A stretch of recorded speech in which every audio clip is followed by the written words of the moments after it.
Picture this. You wake up tomorrow and every bottle of soap, every bar, every pump of hand sanitizer, every tube of shower gel in your house has vanished. Not just yours, everyone's. Forever. No soap has ever existed anywhere in the history of the human race. Now ask yourself something uncomfortable. How do you get clean tomorrow morning? And more importantly, how did billions of people before you actually survive that exact situation for literally hundreds of thousands of years? Because here's the thing almost nobody realizes. Soap in the form we use it today is a shockingly recent invention. For the overwhelming majority of human history, our ancestors lived, worked, gave birth, fought wars, fell in love, and raised children without a single bar of soap ever touching their skin. And yet civilizations didn't collapse from filth. People weren't just wandering around covered in dirt their whole lives. So what were they actually doing instead? The answer is stranger, smarter, and honestly a little grosser than you'd expect. Let's start with the most basic tool humans have always had. One you're still using right now without even thinking about it. Water. Long before anyone figured out chemistry, humans figured out that just being near rivers, lakes, and streams made life better. Early humans settled near water sources for obvious reasons like drinking and hunting, but bathing became part of that routine almost immediately. Splashing off sweat, mud, and blood after a hunt wasn't a luxury, it was survival. An open wound left dirty could kill you just as easily as the animal that caused it. So even without a single ingredient we'd recognize as cleaning product, plain water and friction, just rubbing your skin with your hands or a rough leaf, did an enormous amount of the job. But water alone doesn't cut through oil and grease very well, and human skin produces both constantly. So ancient people started experimenting, and what they landed on is genuinely fascinating. In ancient Egypt, one of the most hygiene-obsessed civilizations in history, people combined animal and vegetable oils with alkaline salts. This created a substance that behaved a lot like soap, even though it technically wasn't. Egyptians used this on a near-daily basis, which is honestly more consistent bathing than a lot of people manage today. Priests in particular were expected to bathe multiple times a day as part of religious purity rituals, using natron, a naturally occurring mineral salt, to scrub their skin. Then there's a substance that sounds absolutely horrifying at first, but was actually one of the most effective cleaning agents available for thousands of years. Urine. Yes, urine. Ancient Romans used it to clean clothing and even, in some documented cases, their teeth. The reason is chemistry, not just tradition. Aged urine breaks down into ammonia, which is a genuinely powerful cleaning agent, the same compound found in a lot of modern household cleaners. Roman laundries, called phalaninae, collected public urine in large vats specifically for this purpose. People would walk by public urinals that existed purely to supply laundry businesses. It was such a valuable commodity that the Roman Emperor Vespasian famously placed a tax on it, leading to the phrase, still used in some languages today, that money doesn't stink. For actual bathing, though, Romans had something far more elegant than a vat of ammonia, the bathhouse.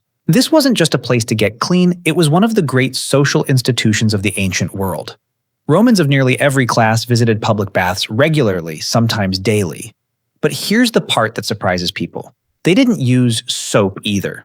Instead, bathers coated their skin in olive oil, then used a curved metal tool called a strigil to scrape the oil off along with the dirt, sweat, and dead skin trapped in it. Imagine covering yourself in oil and then physically scraping your entire body clean with a small metal blade. It sounds bizarre, but it worked remarkably well, and archaeologists have found thousands of these strigils across the former Roman Empire, proof of just how universal this practice was. Meanwhile, on the other side of the world, entirely different solutions were emerging that had nothing to do with oil or ammonia. In parts of ancient India and later throughout South Asia, people used a paste made from ground lentils, called besan, mixed with turmeric and other natural ingredients to exfoliate and clean the skin. This wasn't just functional, it was deeply tied to ritual and beauty practices that still exist today. In fact, some traditional skincare routines in South Asia still use variations of this exact method, thousands of years later. Plants themselves turned out to be one of humanity's earliest chemistry hacks. Certain plants naturally contain compounds called saponins, which foam up in water almost exactly like soap does. Soapwort, soapberries, and yucca root were used by different cultures across different continents for exactly this reason, completely independently discovered by people who had no contact with each other. In parts of North America, indigenous peoples used the root of the yucca plant, crushing and soaking it to release these natural foaming compounds, using the resulting lather for washing hair and skin. In parts of North America, indigenous peoples used the root of the yucca plant, crushing and soaking it to release these natural foaming compounds, using the resulting lather for washing hair and skin. In parts of Asia and South America, soap berries served the same purpose. It's a striking example of what's called convergent innovation, different groups of humans, isolated by oceans and continents, arriving at strikingly similar solutions because the plants around them offered the same basic chemistry. Ash also played a massive role, and this is where things start connecting toward what would eventually become real soap. Wood ash contains a compound called lye, which is highly alkaline. When mixed with animal fats, lye triggers a chemical reaction called saponification, which is literally the process that creates soap. Some historians believe that early, crude versions of soap-like substances were discovered almost by accident, potentially by people cooking meat over fires where fat dripped into the ashes below, creating a strange, greasy residue that happened to clean surfaces remarkably well. Ancient Babylonian clay tablets dating back thousands of years describe boiling fat with ash, an early recipe that closely resembles genuine soap making, even though historians debate whether it was primarily used for cleaning skin or for cleaning wool and textiles. But it's worth being honest here too. Cleanliness standards throughout most of human history were nothing like what we consider normal today.